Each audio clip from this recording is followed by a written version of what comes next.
예전에 국가부도의 날이라는 영화를 본 적이 있습니다. 혹시 여러분들 중에도 이 영화를 보신 분들이 계시는지 모르겠는데요. 1997년에 우리나라에 무슨 일이 있었죠?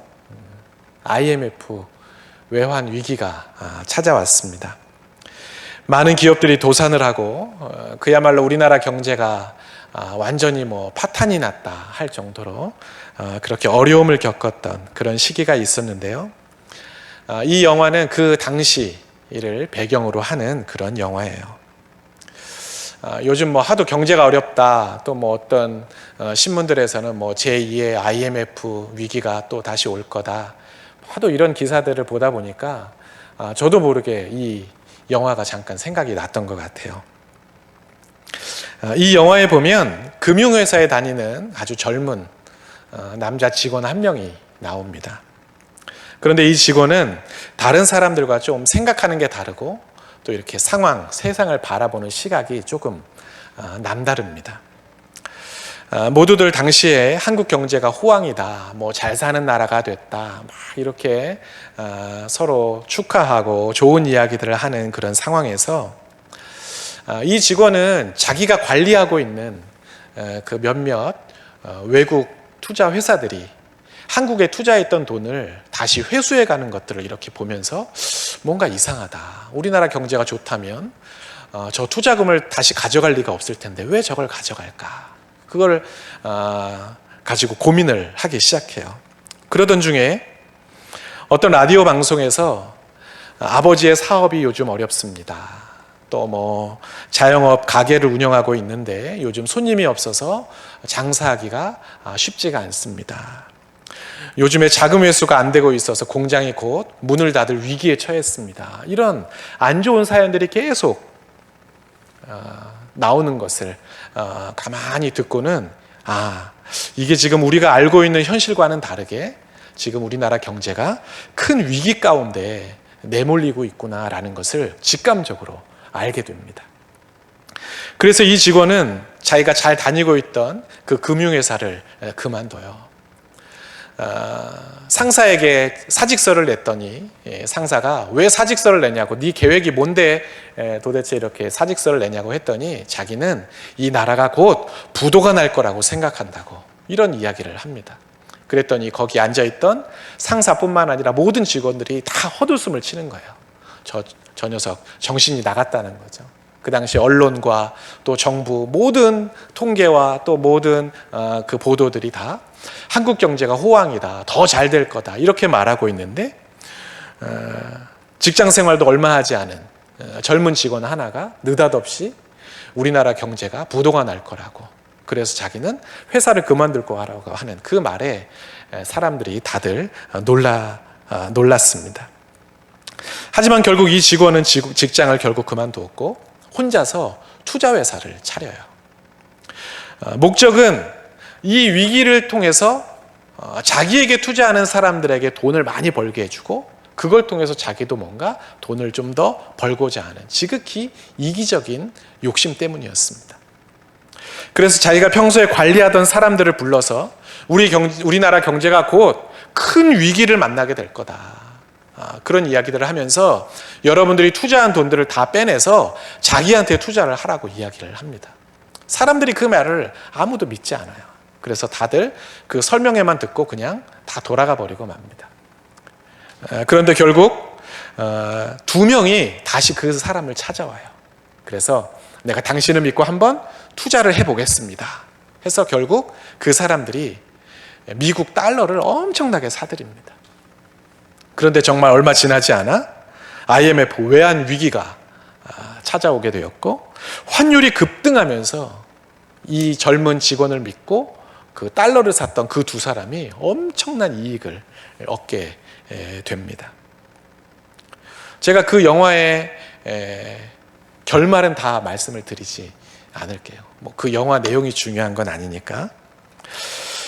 사실 제가 그 영화를 요즘 갑자기 떠올렸던 건 앞에서 말씀드린 것처럼 요즘 경제가 어렵기 때문이기도 하지만 오늘 본문을 제가 묵상하면서 세상 사람들과 똑같은 시각, 그리고 세상 사람들과 똑같은 방식으로 살아간다는 것이 때로는 우리들에게 얼마나 위험하고 또 잘못된 습관인지를 다시 한번 깨달았기 때문입니다. 물론 그 영화에 나오는 그 직원, 제가 방금 전에 말씀드린 그 남자 직원이 오늘 우리가 성경을 통해 살펴볼 그 하나님의 뜻, 하나님이 원하시는 그 시각에 맞는 사람이라는 그런 의미는 절대로 아닙니다. 하지만 그럼에도 불구하고 너무나 분명한 것은 우리가 이 세상을 어떤 시각으로 살아가느냐, 어떠한 방식으로 살아가느냐에 따라서 우리의 삶은 완전히 달라진다는 것. 그것만큼은 너무나 분명한 사실입니다.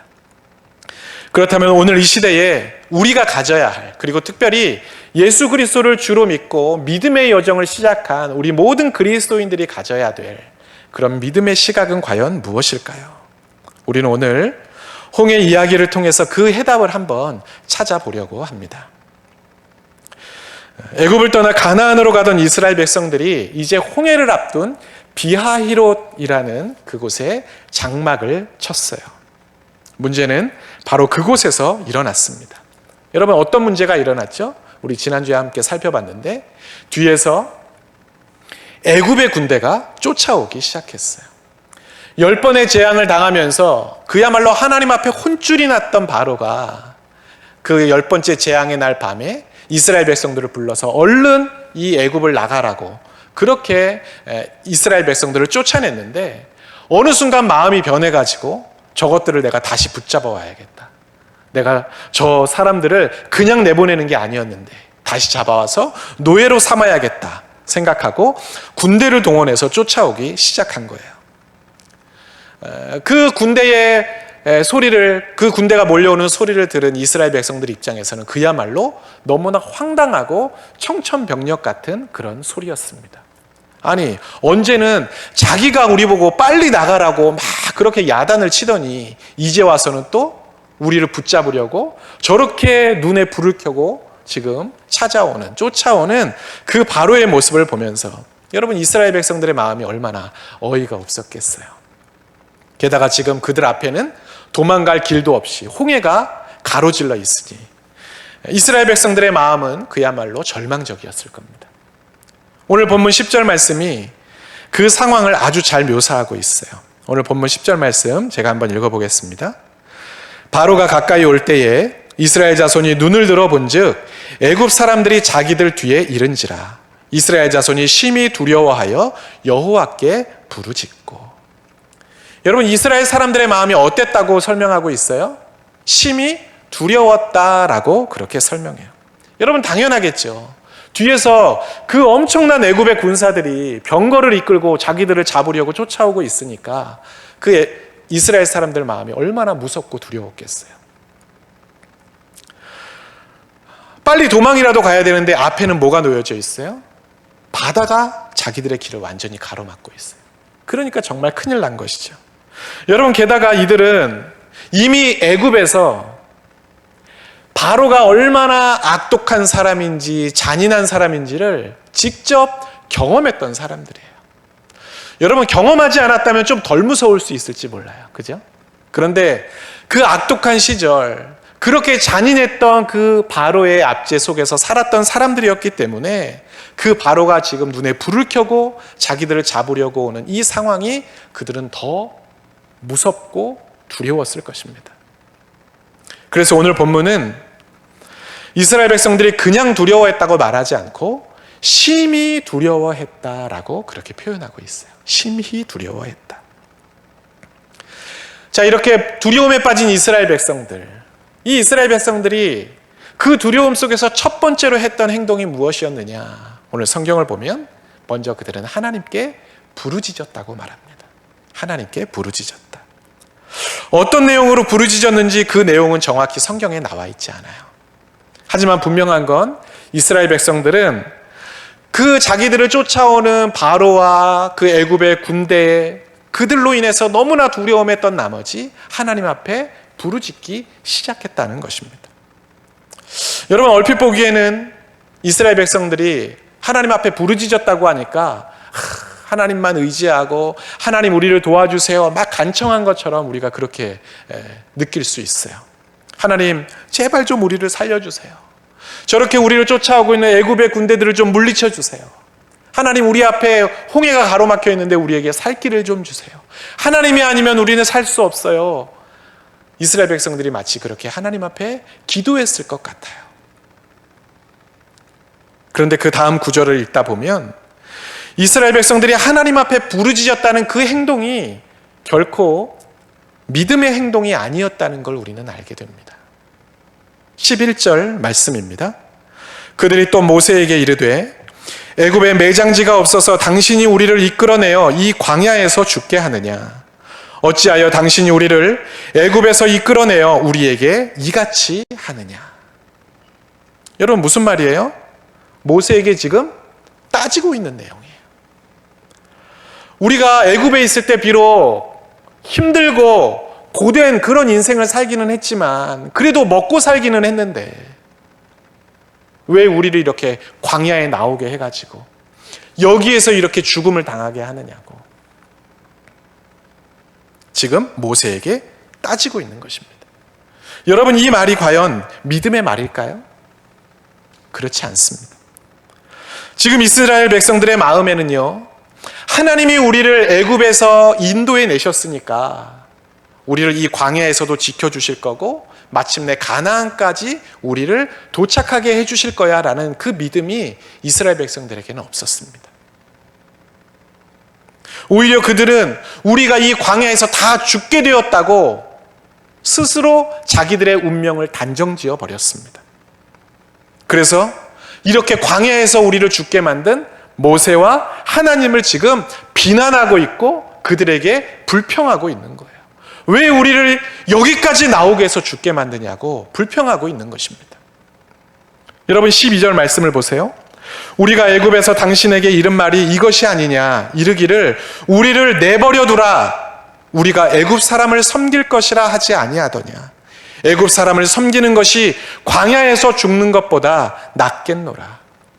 우리는 애굽에서 안 나오려고 했는데 차라리 거기서 애굽 사람 섬기는 게 좋다고 했는데 네가 그렇게 우리 보고 나가라고 해놓고 왜 우리를 여기서 이렇게 죽게 만들었느냐고, 왜 이 꼴을 당하게 만드냐고, 이 모든 게 다 당신 책임이라고 말하고 있는 것입니다. 여러분 이스라엘 백성들의 이 말 속에 믿음이라고는 정말 1도 찾아볼 수가 없습니다.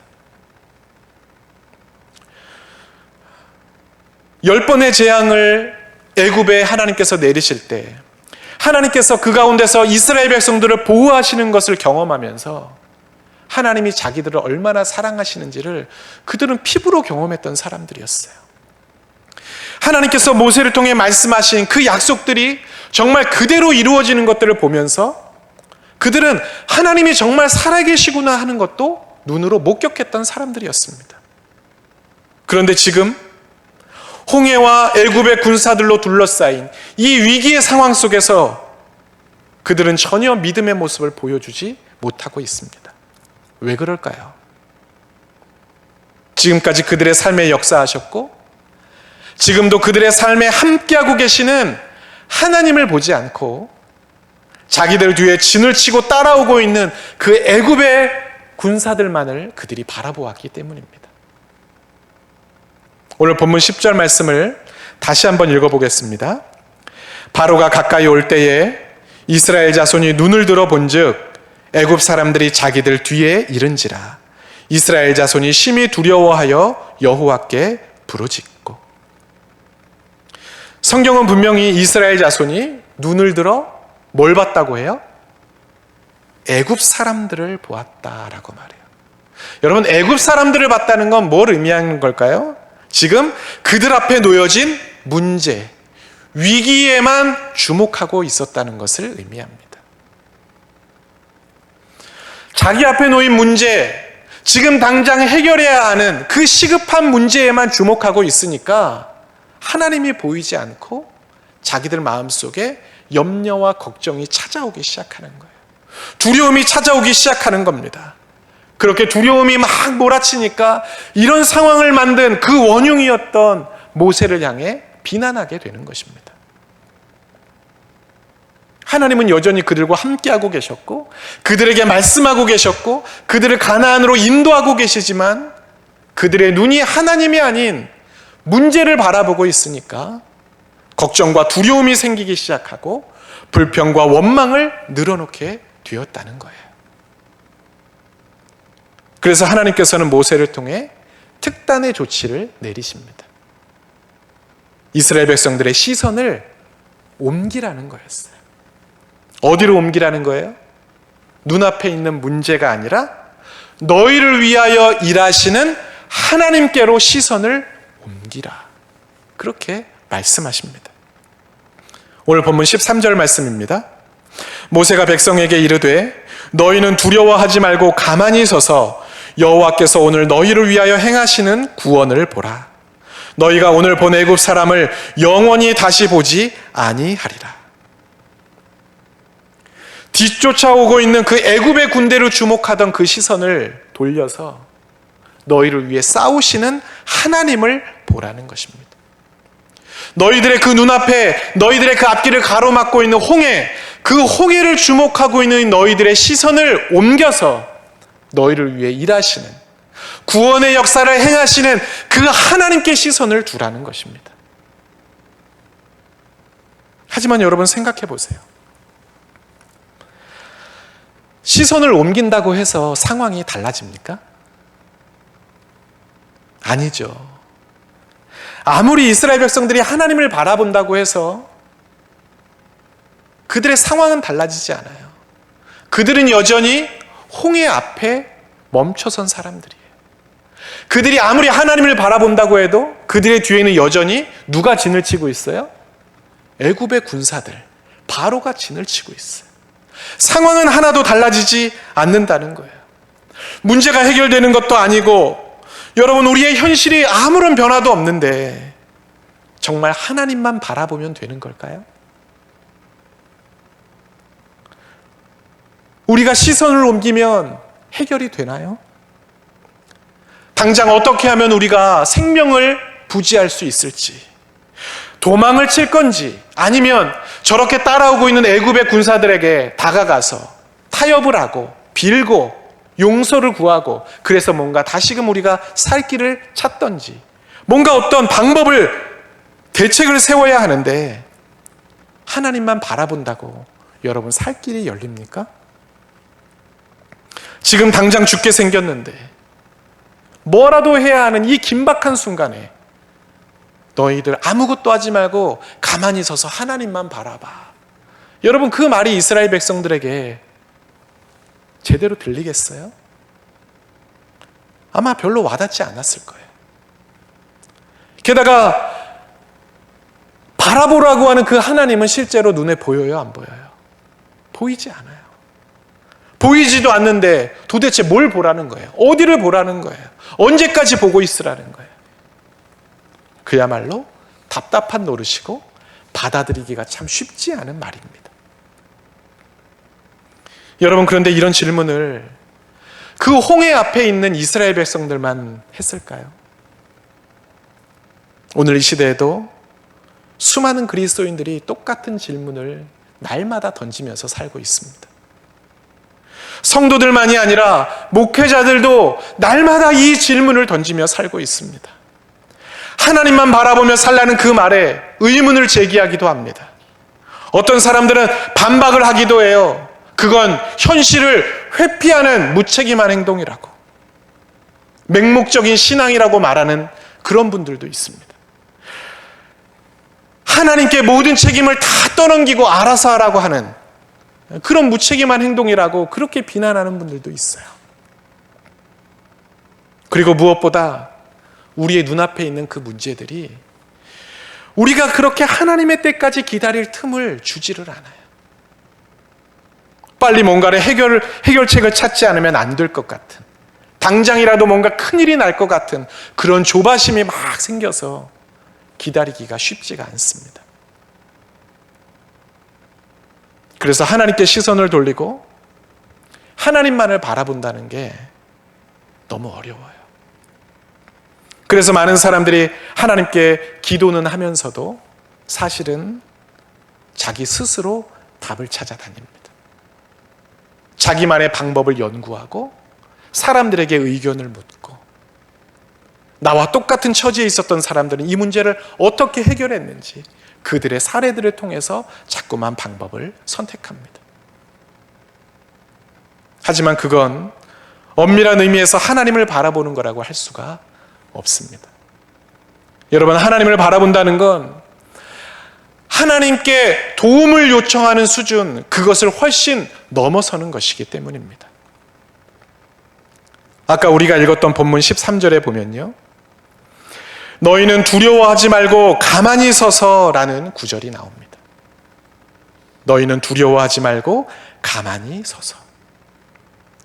여러분, 우리가 흔히 어떤 상황에 대해서 난 가만히 서서 지켜만 봤어, 여러분, 그렇게 말하면 그게 뭘 의미하는 거예요? 나는 아무것도 하지 않고 그냥 구경만 했어, 난 가만히 방관했던 사람이야, 이런 걸 의미하죠. 또는 내가 어쩔 줄 몰라서 당황해서 쩔쩔매고 있는 그런 모습을 우리는 연상하기가 쉽습니다. 그런데 오늘 본문에 나오는 가만히 서서라는 이 표현은 방관하고 있는, 구경하고 있는 그런 수동적인 의미의 표현이 아닙니다. 내가 무능해서, 내가 할 수 있는 게 아무것도 없어서 뭘 해야 될지 몰라서 그냥 그렇게 넋놓고 있는 그런 모습이 아니라는 거예요. 오히려 오늘 이 본문에 나오는 가만히 서서라는 이 표현은 인간적으로 내가 얼마든지 다른 방법을 찾을 수 있음에도, 심지어 자기 힘으로 문제를 해결할 수 있음에도 불구하고 그렇게 하지 않기로 결정하는 것. 사람들에게 도움을 받을 수도 있지만 나는 그냥 가만히 있겠다고 결정하는 것. 하나님이 일하신다는 것을 믿기 때문에 하나님께 모든 것을 맡기고 기꺼이 나는 기다리겠습니다 선택하는 것. 그런 능동적이고 적극적인 의미의 표현이라고 할 수가 있습니다. 충분히 내가 방법을 찾을 수 있고 해결할 능력이 있어도 내가 나서려고 하지 않는 것.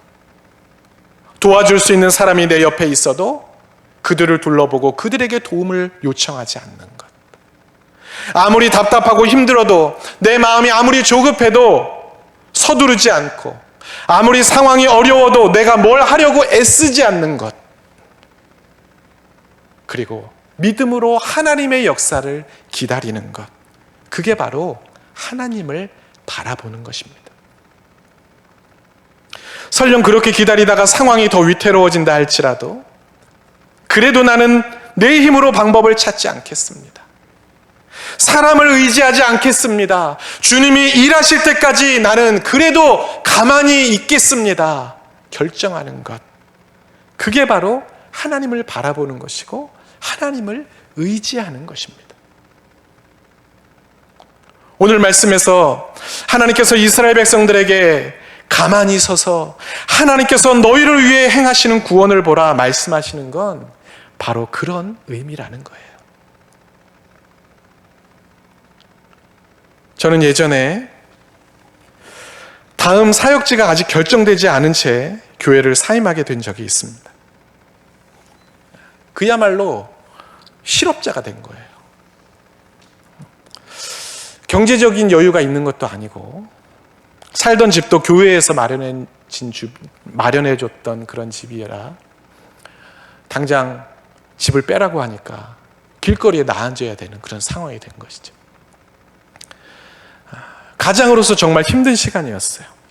그런데 이 문제를 놓고 기도원에 가서 제가 며칠을 하나님 앞에 저에게 길을 인도해 달라고, 하나님 저에게 답을 달라고 기도할 때 이상하게도 하나님은 제 마음에 답을 알려주시지 않고 길을 보여주시지 않고 하나님의 뜻이 있으니까 나만 믿고 기다려보라는 마음을 계속 주셨습니다. 여러분, 목회자들이 사역지를 결정할 때는 선후배들이나 동료들에게 여러 가지 사정을 이야기하고 또 여러 가지 정보를 얻어서 교회 사역지를 정하든지 아니면 청빈 공고가 있는 그런 내용들을 보고 이력서를 내고 지원을 해야 하는데, 하나님께서 이상하게 제 마음에 그냥 나를 믿고 한번 기다려보라는 마음을 계속 주시는 거예요. 여러분, 그런데 그게 쉽게 됩니까? 안 되죠. 눈앞에 보이는 현실은 내 마음을 조급하게 해요. 당장이라도 무슨 방법을 찾지 않으면 큰일 날 것 같은 마음이, 그런 두려움들이 막 내 마음을 흔들어 놓습니다. 먹고 살 돈도 없고, 가족들 보기도 민망하고, 양가 부모님들 눈치도 보이고, 이러다가 내 목회 사역이 중단되는 건 아닌가 싶은 생각도 들고, 나는 앞으로 그러면 어떻게 해야 될까? 그러면 돈이라도 벌러 나가야 하나? 별별 생각들이 다 마음을 흔들어 놓습니다.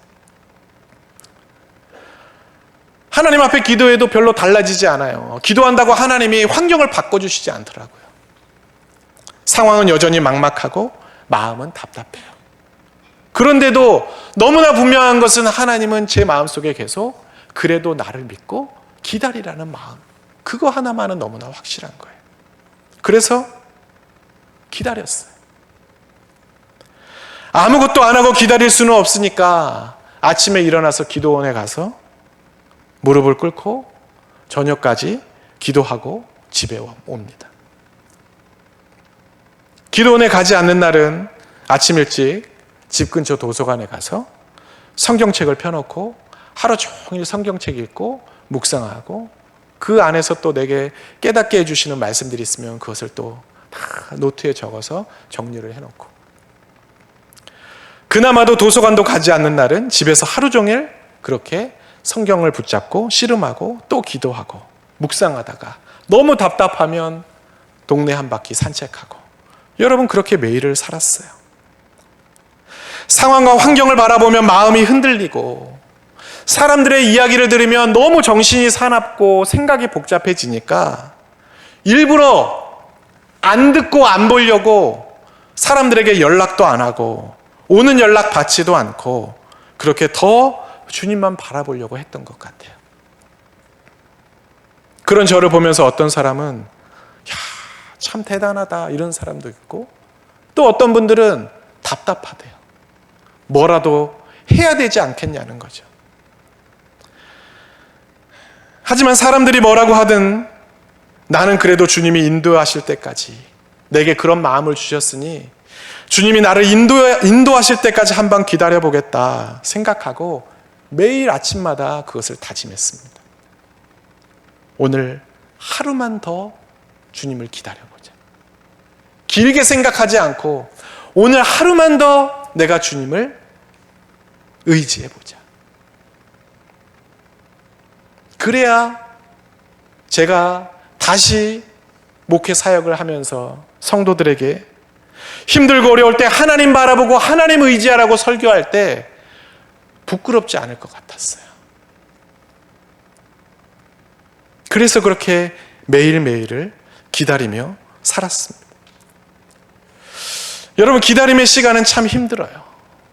자꾸 상황을 보게 되니까 쉽지가 않습니다. 두려움이 찾아오고, 이렇게 하나님만 믿고 기다렸다가 정말 아무것도 안 되면 어떡하나 하는 불안한 생각들이 우리의 기다림을 자꾸만 중단하게 만듭니다. 그런데 그렇게 하나님만 바라보고 하나님께만 소망을 두고 가만히 하나님을 기다렸더니 결국 하나님께서 길을 열어주시더라고요. 여러분, 성경은 끊임없이 우리에게 하나님만을 의지하고 바라보라고 말씀하고 있습니다. 시편 42편 5절 말씀입니다. 내 영혼아, 내가 어찌하여 낙심하며 어찌하여 내 속에서 불안해하는가? 너는 하나님께 소망을 두라. 그가 나타나 도우심으로 말미암아 내가 여전히 찬송하리로다. 눈앞에 펼쳐진 상황은 낙심할 수밖에 없고 절망할 수밖에 없고 포기할 수밖에 없는 그런 상황이지만, 그래도 우리의 소망을 하나님께 두라는 거예요.